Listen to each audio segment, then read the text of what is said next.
Good afternoon. We are just going to take a quick moment to let folks get into the Zoom room and we will be starting momentarily.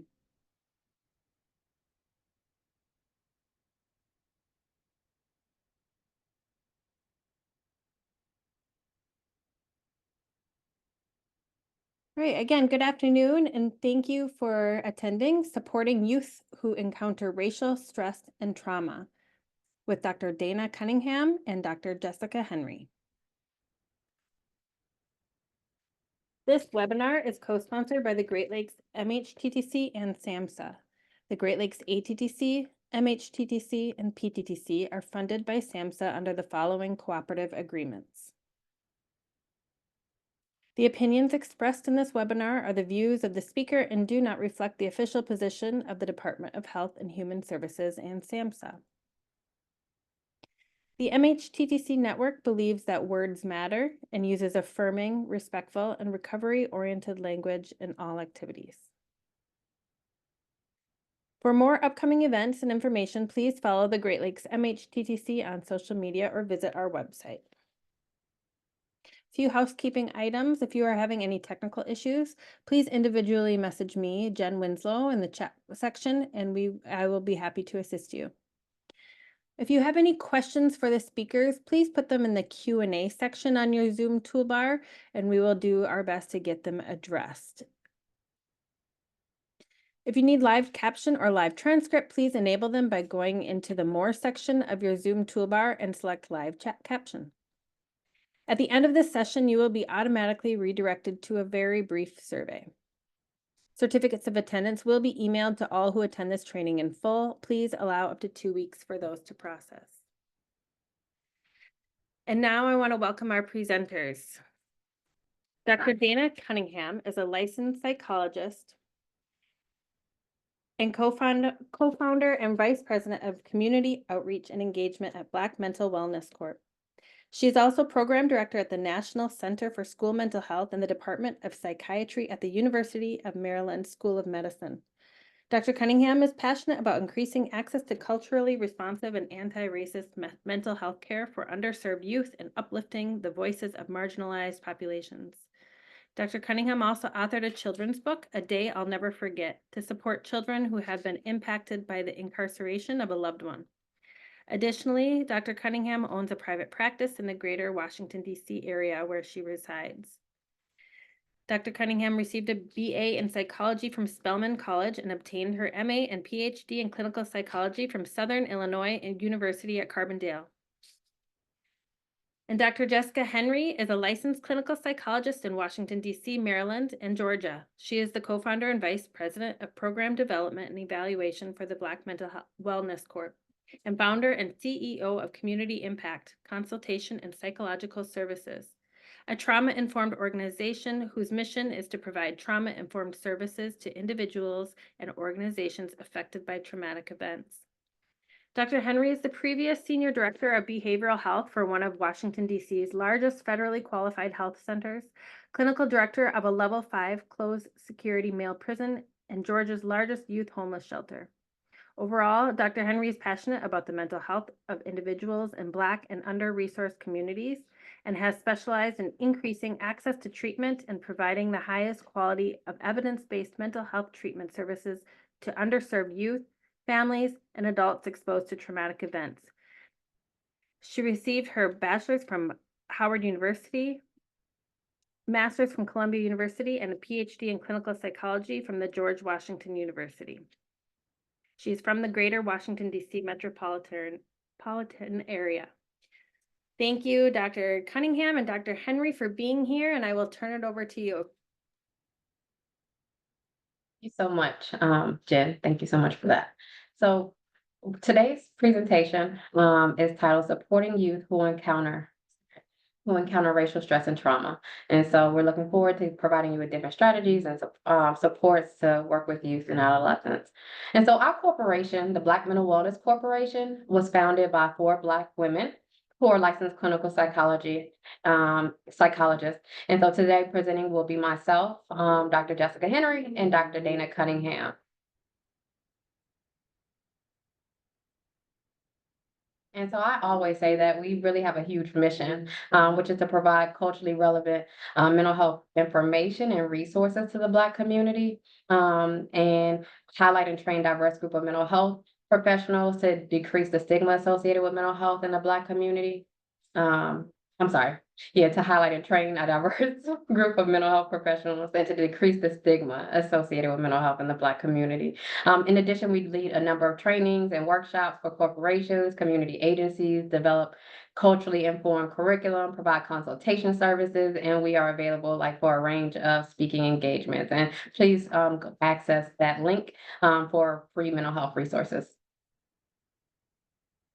And for today, we are going to identify the impact of racial stress and trauma, explore the impact of disparities in privilege, and discuss strategies to support students who are impacted by racial stress and trauma. And we really encourage that everyone really take care of themselves, right? And so use the stop method, especially when you notice heightened emotions or you feel just maybe a little off. So we want you to slow down, right? Take deep breaths, observe what you're feeling in your body, recognize, right? And also process and proceed and come back when necessary or if you're able to.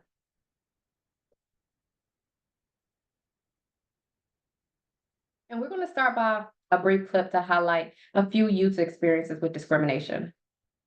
I'm from Haiti and Nigeria. Like three things, like I'm Dominican, Puerto Rican, and Black. I'm biracial. I have an African American father and an Irish American mom. My name's Lamine. I'm Muslim. I'm Indian, British, Scottish, and American.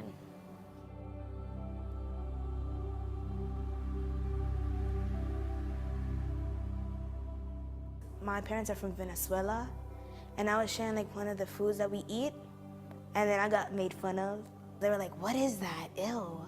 Oh, ew. What is that?"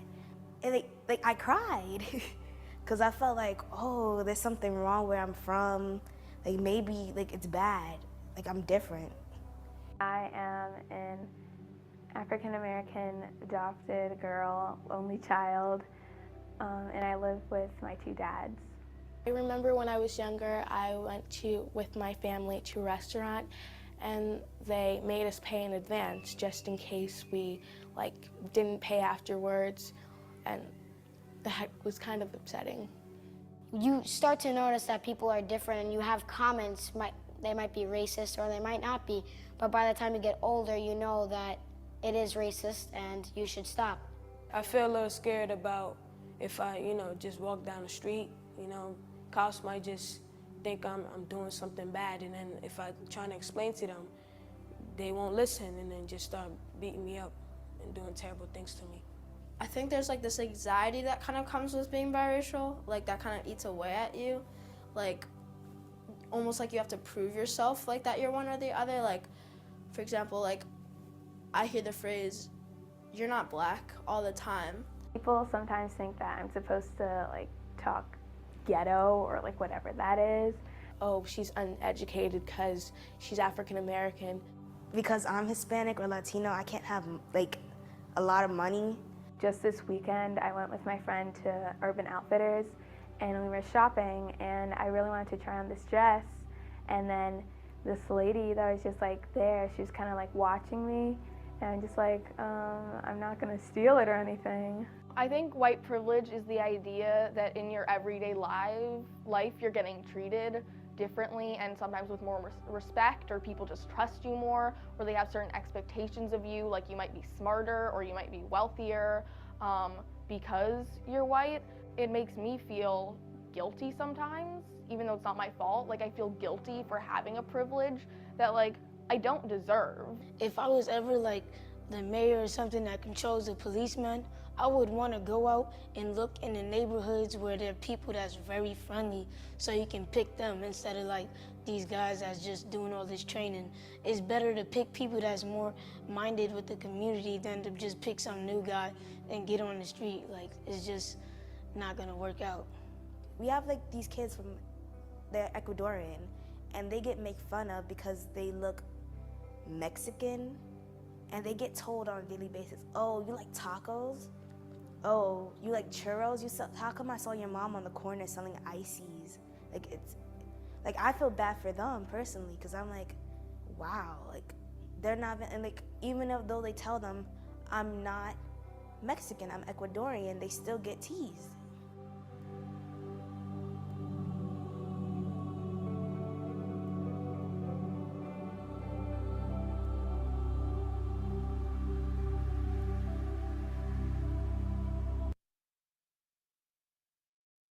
So I really like this video because we get to see how insightful and aware of stress and how aware racial stress and trauma children of color are, right? The research shows that Black youth as young as age 5 and 6 report encounters with racism and discrimination. And so this video really shows how expressive and aware youth are.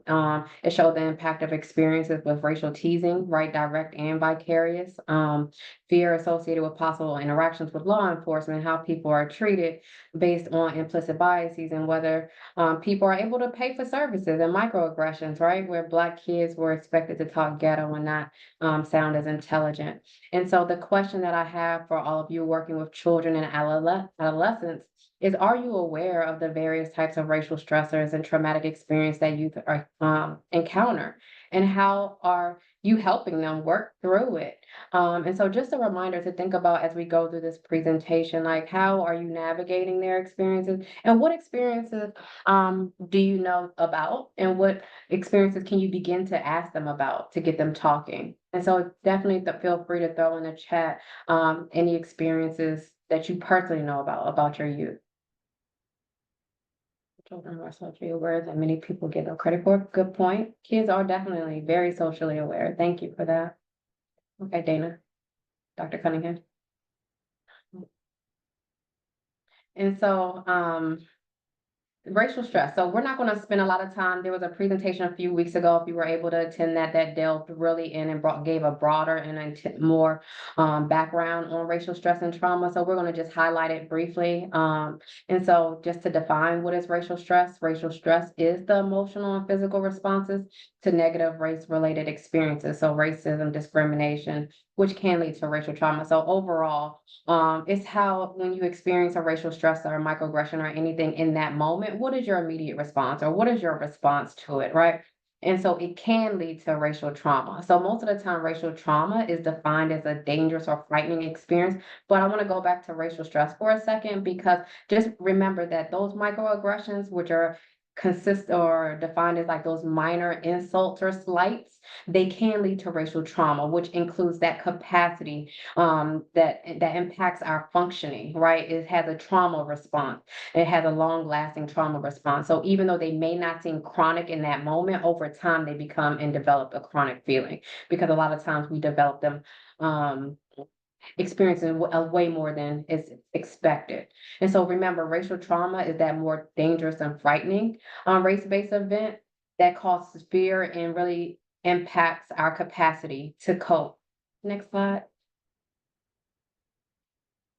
And so when you think about what is racial trauma, again, it impacts or impairs our daily functioning. So what does that look like, right? It looks like impairment in different areas of their life. So academically, socially, with their peers, friends, family, in various settings, difficulty eating, sleeping, and differences, and just difficulties overall. And it can last from 2 weeks to months to even years, right? And sometimes if not receiving help, it can be lifelong.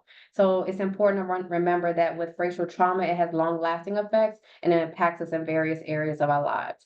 And also remember that it can be a specific incident or it can be ongoing. So, and it can be direct as well as vicarious. So when I say direct, it's an experience that happens to me, like the girl in the clip. Right, she was a Venezuelan girl who experienced racial teasing, but she also experienced vicarious racial teasing of the Ecuadorian kids who were made fun of, and it was a joke that they were Mexican, right? So she experienced both direct and vicarious. And so overall, there is research that shows that there's a lot of social media content associated with and linked to race relations, right? And so not only are Black youth exposed to and seeing a lot of racial content on social media, but Amy Harmon wrote about a research study conducted with 101 adolescent participants in Washington, D.C., who were asked about how much racism they experience on a daily basis. And so this was actually a great thing about this study was because they asked about daily experiences over the course of 2 weeks, where a lot of previous studies really asked participants about their past experiences, which has a tendency to be flawed or reflect or account or not accurately reflect the most accurate number of race-based experiences. And so this study found that collectively or in total, that these youth reported 5,600 experiences of racial discrimination, which is on average more than 5 incidences per day for each teenager and more than 70 over the course of 2 weeks. So that is really powerful when thinking about how many experiences Black youth are encountering. And so again, we're not going to spend a lot of time on this slide, but racism has a huge impact. Again, like I already said, it impacts us in various ways. It's long lasting. It impacts our thoughts to where we have more distorted and ruminating thoughts, thoughts of more worries. It impacts our feelings around fear, anxiety, sadness, right? Our perceptions of the world and perceiving the world as more dangerous, making us become more hyper vigilant, on high alert, watchful. When kids used to be told that they were acting bipolar, right, or had anger or acting out. Yes, PTSD is an experience. There's a lot of anger built up with kids who are exposed to different traumatic events. So that's really important to remember as well. Again, relationships, it can cause trust issues with relationships. And so it's important that we really explore also when thinking about racism, that we also consider the impact of racism on disparities in privilege. And so I really like this diagram or this illustration because it's a health equity framework that shows the indirect link between racism and health outcomes and how racism is directly impacts those social determinants of health, right? So we have racism that's impacting various areas such as employment, education, access to care services. So access to care is huge when thinking about racism and getting them the services that they need. So we can go to the next slide. And so when thinking about disparities in care for youth of color, especially youth of color with behavioral issues or challenges, they're more likely to receive mental health services and juvenile justice and child welfare systems as opposed to specialty care, right? They're more likely to have those harsher interactions with the police and disciplinary practices. It's important that we remember also that Black males are less frequently diagnosed with learning disabilities. And overall, the research shows that mental health services only meet the needs of 13% of youth of color compared to 31% of white youth. And so I like to make the point that what that actually says in so many words is that even when Black youth receive the services, their services are not of good quality care. Next slide. And so there's a number of reasons that contribute to disparities in care. And as we know, language barriers, not having the accurate resources, the supports to manage the language barriers, cultural presentation of symptoms. And so when you think about their presentation of symptoms, I'll then link that to lack of culturally competent providers. Because oftentimes I have examples of when I'm working with staff in prison populations and they'll say that, oh, that offender or inmate was psychotic or is paranoid, tends to be paranoid. But no, if you look at it a little bit more, he's a little bit more watchful and hypervigilant of his surroundings. So oftentimes Black males and Black youth are more likely to be diagnosed as psychotic, but really it's hypervigilance or trauma symptoms that they're experiencing. And so it's important that we're aware of how these symptoms show up. beliefs about health and illness, right? So who is providing their care, and who does certain communities go to for support and access that support? We also want to be considerate of and think about affordability of care, lack of insurance, being able to pay out of pocket. That's a big one. The stigma is still in our communities. So even though our younger generations are more progressive and we're seeing a lot more younger populations seeking out treatment, the truth is some of them are still being raised. A lot of kids are being raised by grandparents who still hold these stigmas. So it's important that we recognize that. And another point that I just want to make recognition of is the mistrust of the healthcare system, right? There's a lot of we know that there's a long history of exploitation of Black people as well as discrimination in the medical system.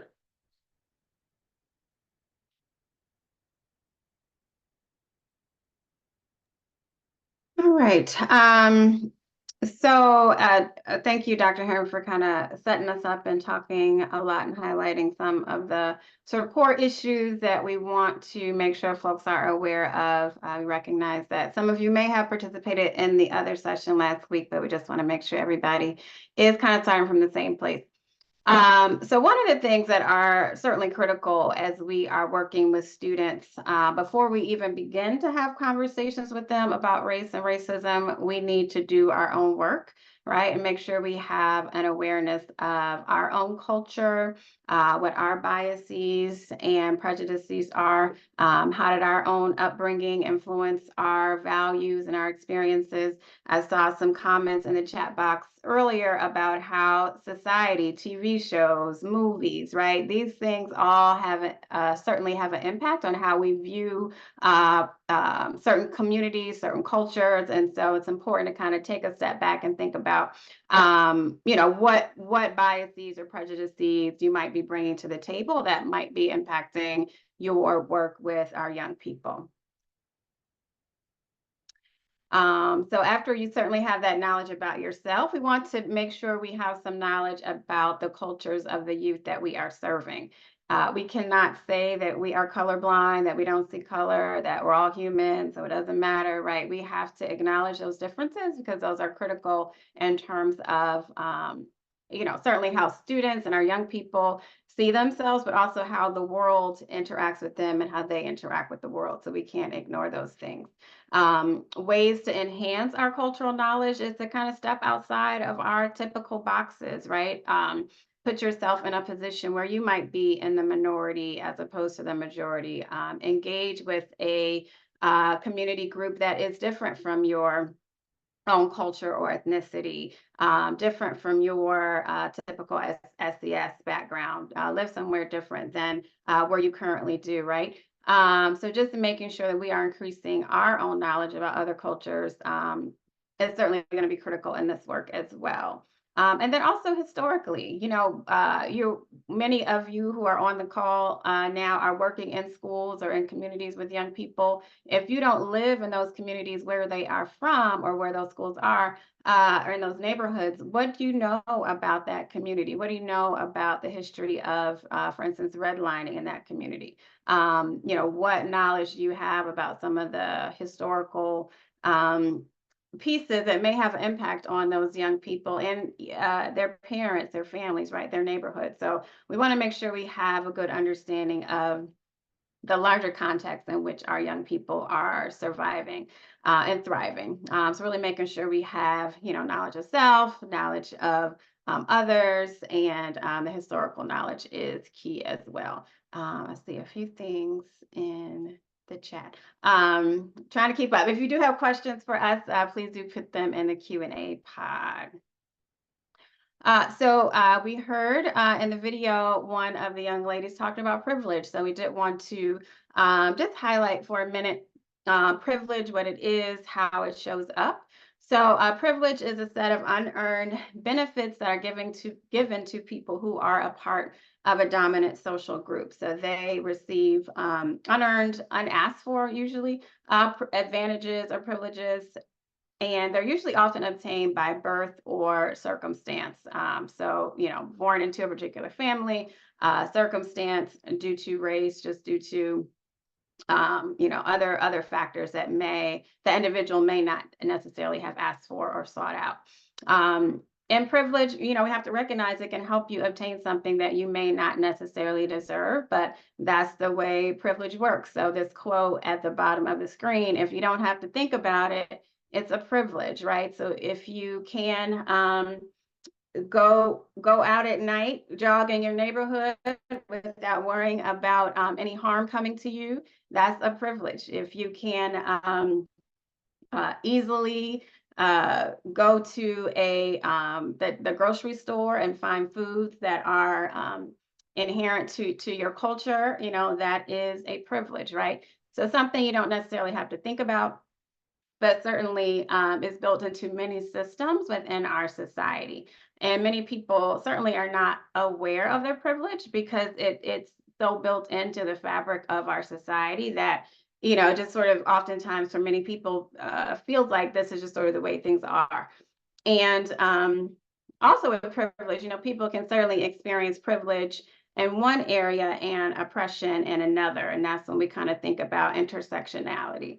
So we did want to just highlight this really quickly. So with intersectionality, which this term was coined by Kimberly Crenshaw, really recognizes how the intersection between different marginalized identities, right, and how those show up, and recognize that oppression can multiply when someone has more than one marginalized identity. So we certainly just don't want to think about race. We also want to think about gender identity, class, religion, sexuality, right? Education.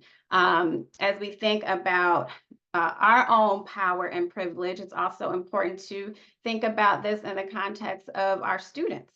Those who might be a part of the LGBTQ community, who might be immigrant students, who might not be Christian, right? What sort of barriers or situations might those students face because of their identities, and helping them recognize, their access to certain privileges as well. And even having conversations with young people about their identity. So for instance, looking at a student, might be able to clearly see what their race is, but their race may not be as salient for them, right? So even talking with our young people about which aspects of their identity are most salient for them can be a helpful conversation. So before we jump into discussing race and race-related experiences with youth, there are a few other things we have to consider. So you all are probably getting the message here, certainly, that, we have to do our own work first, right, before we start talking with students about race and racism. So we are getting to the strategies for students. I know that's what you want to hear, but we also need to make sure that we are doing our due diligence as well as providers. So sometimes there are things that certainly get in the way of us talking with students, talking with other adults about race and racism, and we just wanted to name these things. So sometimes certainly people feel like they might say the wrong thing, and so they feel like, well, I'm just not going to bring it up at all because I don't want anybody think I'm racist. I don't want to use the wrong term. And part of this work is recognizing that sometimes you're going to make a mistake. You're going to say the wrong thing. You're going to have to apologize, right, for something. And that's okay. You just have to be certainly willing to make that apology, willing to learn what you did wrong, ask, and kind of think about how you might proceed moving forward. And sometimes people might say, well, I just don't know enough, so I don't want to, bring up this certain issues, worry about not being understood. These are certainly all valid concerns, particularly that last one, lack of safety. Sometimes now for adults and kids, having conversations about race, we may not necessarily be sure who we can trust or who is a safe space for us to have these conversations with. And so that is also an important consideration as we are thinking about having these discussions about race and racism that we don't want to ignore. So why is it important to discuss race with youth? Certainly, when we have these conversations, we can give youth opportunities to have a positive understanding of their identity, race, and culture. Particularly when we think about Black youth, there is so much inundation about with negative portrayals, negative commentary about the Black community, right? Having opportunities for them to feel empowered about their race, feel proud of their race is important. Helps other students develop empathy. How can they have these conversations about race, about their culture, have a greater understanding about other cultures, and learn more from other students? And it's also critically important to help youth develop a plan. We're going to talk about this a little bit later about how to respond to racial experiences, right? If we don't talk about it, they won't know how to respond. And I saw a chat comment earlier about students literally giving passes to other students to say the N-word, right? And so, how can we help our students feel empowered to respond in those situations in a way that is safe for them and also helps to kind of counter what's happening in those schools? So obviously, it's important to discuss these issues. And when we fail to discuss them as adults, our children, our youth are learning from us and looking at how we're modeling. So if we're not discussing it, our children are going to learn from us and avoid it as well. So we want to set a positive example for them. So as we prepare to have these conversations with youth, it can be helpful to do, a bit of a self-assessment, some of what we've been talking about already. Are you feeling vulnerable? Is there something that you think might limit your effectiveness? Are you worried or fearful that you might say the wrong thing, or worried that you might get mad about something somebody says? What are your strengths? What can you bring to the table to help make sure this conversation goes well, that you are creating a brave space for students to open up? You have good relationships with students to facilitate these conversations. If you kind of do that check in, what do you need that will help you prepare and feel ready to move forward with this conversation? Do you need to read something, talk to a colleague, kind of get some more information? And then, as we talked about before, getting a sense of what your personal biases are and how those may impact the conversation. I tend to say if we're breathing, we're biased. And so we have to have an understanding of what those biases are so that we can address them and figure out how we're going to deal with those as they may come up. And then, so kind of in summary, right, the first steps in this work, being able to talk with youth about race and racism, it's certainly within ourselves, recognizing our power and privilege. How do those things show up? What are some things that you can do to really create a more equitable environment, create a space where students feel comfortable discussing these issues, and being prepared to deal with the discomfort that might come up. And really also think about how you're going to move from having this awareness of self, awareness of others, to action, right? What will you actually do? That's what anti-racism is about, is actually doing something to counter racism. So thinking about that will help you set the stage for supporting our young students, which we're going to talk about next. You, Dr. Cunningham. And so now we're going to jump into supporting youth impacted by racial stress and trauma.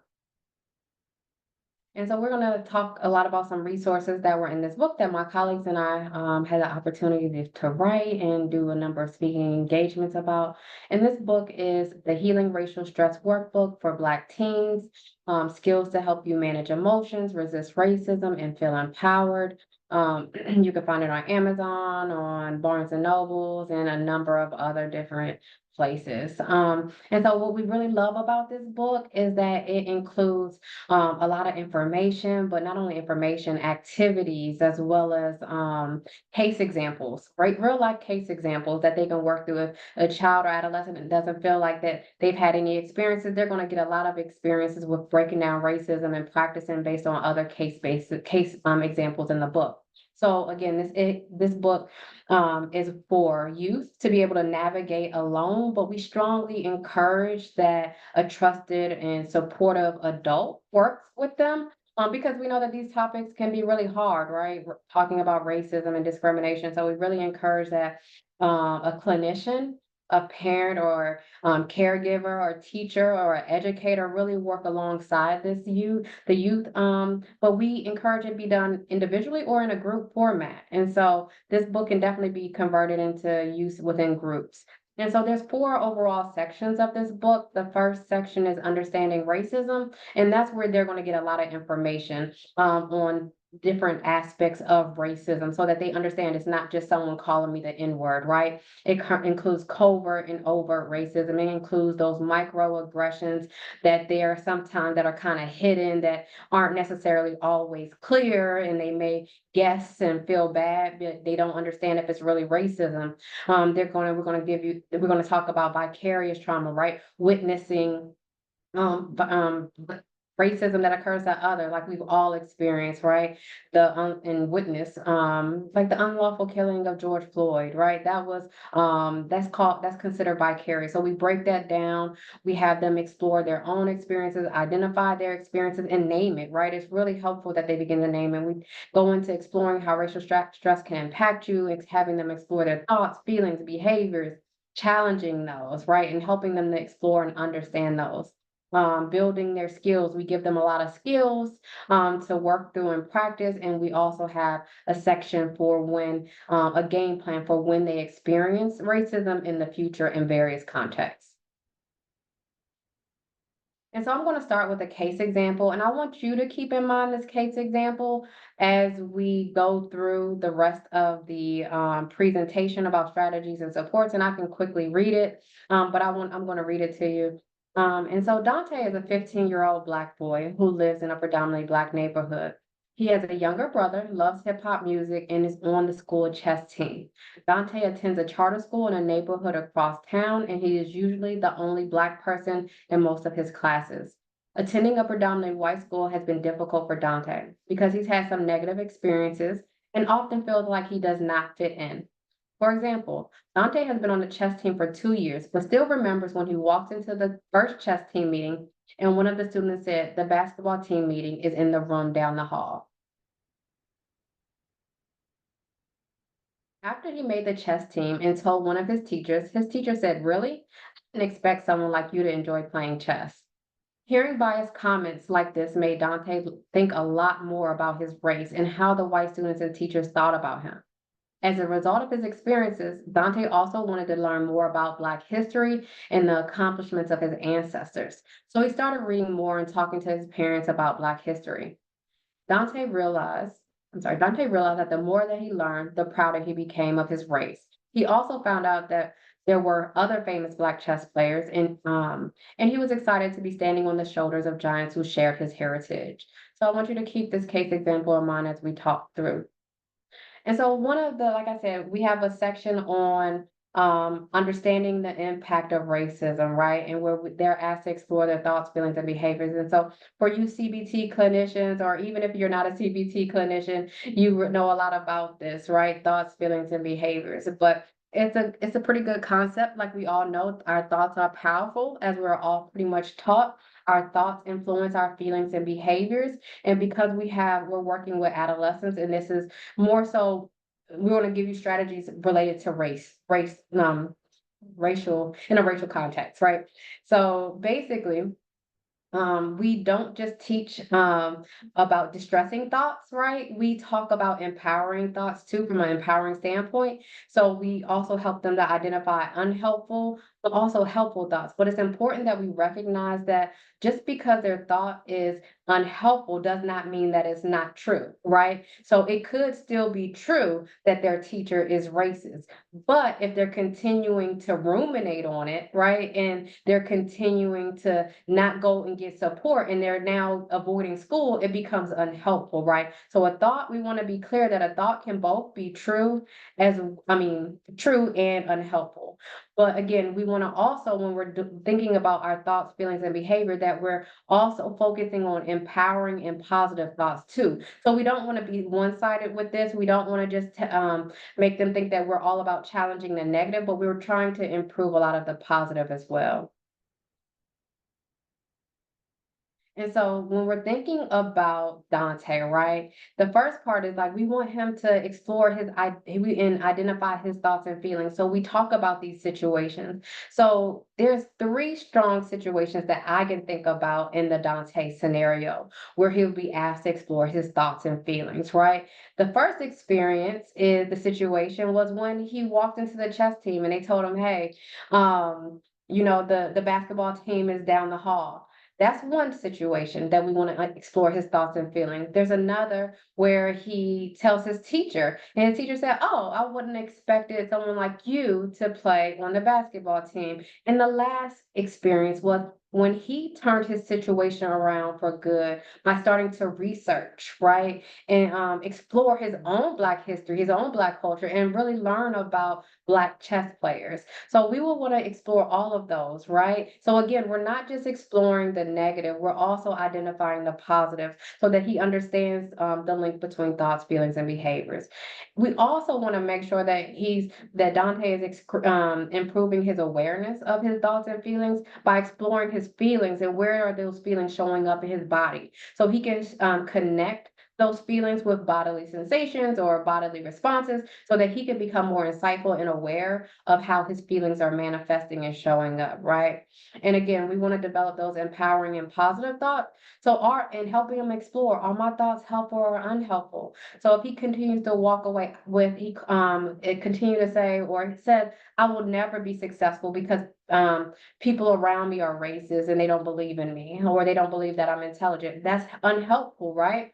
But it can be helpful by thinking Black people have achieved so many things. I am amazing. I will succeed. So we work with them on just identifying, are my thoughts helpful or unhelpful? That is just powerful in general, right? Just having a kid just explore, is that helpful? And do I need to change that thought? Also important is really helping them to understand, will this unhelpful thought or helpful thought escalate or de-escalate the situation? So we really break the situations down. It's not expected to go from identifying my thought and challenging it, right? We really have them break it down and do a lot of practicing exercises on. We give them multiple examples of what the thought is, and then we have them, the situations are, and we have them explore what the feelings and behaviors are linked to that. And also, what happens? Is there a more helpful way that they can respond? This is a feelings wheel that can be downloaded. The link should be shown on here. Is it shown? So the link is on there where you can download this. It's a feelings wheel that basically can be used because all know that, right? We adolescents aren't good with identifying a range of different emotions. So it's oftentimes good to be able to give them emotion wheel or some type of emotion chart so that they can identify a range of emotions and begin to explore those. This is one of the examples in our book. So if you do purchase the book or if you do get the book, it's great because there's so many there's so many worksheets that you can download that are accessible online that you can download that explores thoughts, feelings, and behaviors. And so this is like an activity that we would give Dante. Identify the thought, I feel like an outsider. Why do they think Black people are only good at sports? And wow, I never knew about these Black chess champions, right? And so we would have him explore his feelings associated with it. Again, we have other charts where they develop out their thoughts, their feelings, and their behaviors. And so it's also important in our another section, we do a lot of building their skills. And so we can go to the next slide.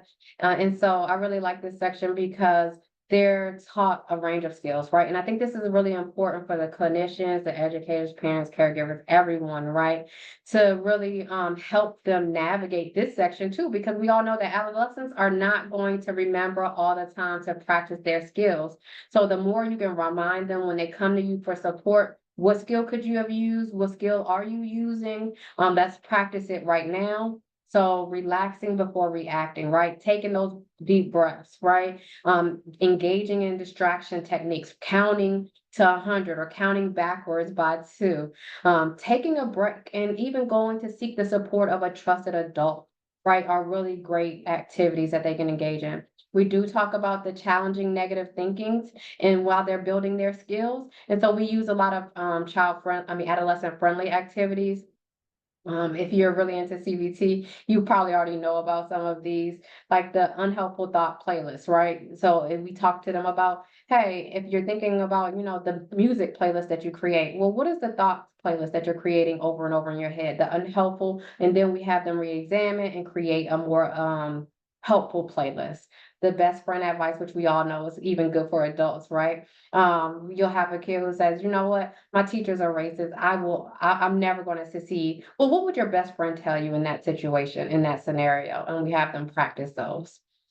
We are strong believers in resistance. So helping the adolescent to not necessarily internalize the racist experience as something that is their fault or something about them, but to really begin to engage in activism or engage in anti-racist action. So engaging in protest or joining leadership, becoming involved in leadership roles and positions, joining clubs or organizations that create change. Also celebrating Black pride and joy. So that can also be good. We have a number of scheduling activities that they can actually schedule activities to do each day to be mindful, even whether it's just developing out affirmations. And so affirmations is really something that we also highlight in the book because we all know that it's not always easy when they're distressed to go to positive thoughts. So we provide them with a list of different affirmations that they can actually use and to actually circle and be like, which ones resonate the most with you? So I am amazing, like I said before, Black is beautiful. So we have a lot that they can pre-select in advance and post up and use when they're not in a good place because of some of the experience that they have. And again, we promote and highlight various self-care activities for these youth as well. Okay, so we're going to talk. Another section we have in the book is about developing a game plan for dealing with racism. So we are going to dive into that section. And let me say, similar, you may have picked this up already, I've said it a couple times, but we want students to have a game plan. We also want adults to have a game plan, right? You need to know and be prepared for how you're going to have these conversations with our young people. So one of the things we encourage our young folks to do is, first think about, because, what we're talking about in terms of racism, their experiences, help them identify who are the important people in their life that they trust, that they can talk about their experiences with. Because that's going to be important to be able to give them a sounding board, have someone that they can communicate what's going on with and their feelings. So we want them to walk through that process. And when we think about having a game plan, we have to recognize that healing and intervention is needed at across different systems, right? Many of you, I'm sure, are familiar with Bronfenbrenner's ecological systems model and how we think about the different levels and different layers where students might be exposed to racism, and then also opportunities to contribute to their healing, whether that's on an individual level, collective level, systemic level. And we really break down in the book about how to navigate racism in different environments. So, what's your game plan for school? Unfortunately, some students encounter racism within their own family, so we want to give them opportunities to think about that. Thinking about how they can take action in the community. What are some things that they may want to get involved in or do in their community? And then when they experience racism from peers, being able to help them think about those situations as well. And here on this slide are just some examples, right, of a few examples of ways that students might want to, some action students may want to take, whether they're at school, engaging with peers, or in their community. So literally kind of coming up with, very specific strategies for our young people with what their game plan might look like, right? So at school, is it talking to an adult? Is it trying to organize a group. You might help them figure out how they can stand up for another student who's being mistreated or harmed. With their friends. We don't have to be friends with everybody. So, talking with them, do they want to continue certain friendships? Which friends are safe to talk to about these things that they're experiencing? And then again, what can they do in their community? And I'm seeing a question about slides in the chat. Yes, the slides will be available. So feel free to take pictures, but the slides will also be available to you all as well. And I like this slide. If you all haven't followed Sylvia Duckworth on Instagram, she has a lot of really great images and content related to addressing racism and having conversations. And so this is one image that was on her page, but helping students think about, if they do encounter a racist statement from a peer or maybe even an adult, what is a way that they can respond to that situation? So I like this graphic because it shows very simple ways to respond without being confrontational, but certainly addressing the issue. I find that offensive. I'm not comfortable with that. Oh, I didn't realize you thought that, right? So, and again, having students practice having these conversations can be very helpful. Other things that we really want to highlight with students is, as they develop their game plan, there's certainly some things that they need to keep in mind. So, one, are they safe where they are, right? In some situations, it may not be safe to actually even respond. So, right, if they are maybe encountering a situation with a police officer or a security guard or somebody that has a weapon, their safety needs to be paramount. And so they need to think about that first as they think about how they're going to respond in that situation. Is a person that they're talking to or wanting to communicate with, are they in a position of power or authority? Because then that's going to impact how the student may respond in that situation. Am I regulated enough? Am I calm enough? Can I respond now? Am I ready to respond now? Should I do it later? Right. So again, it's not just about having a plan, but also helping the students know when it's time, a safe time to actually enact that plan. So in summary, for our clinicians, this term engage, I think kind of really summarizes much of what we have been trying to get across today in terms of how you can address race and racism with our young people. So first, certainly, we'd be willing to explore race discrimination, microaggressions, other race-related stressors in treatment. We need to bring up these issues, broach these issues. We can't just sort of sit silently by while our students are experiencing racism and racial trauma and not talk about or not bring it up if we know that it's impacting them. We have to do our work, identifying, naming our biases, recognizing how they may show up. Go where our client is. So what does your student feel comfortable discussing? We don't want to force conversations that don't feel authentic, right? I mentioned earlier that for some students, their race or their culture may be more salient for other students. So for some students, race may not be at the forefront of their mind, so it may not necessarily be something that they want to talk about in treatment. But we need to understand where they are, what their experiences are, how culture has impacted them to be able to make that determination, right?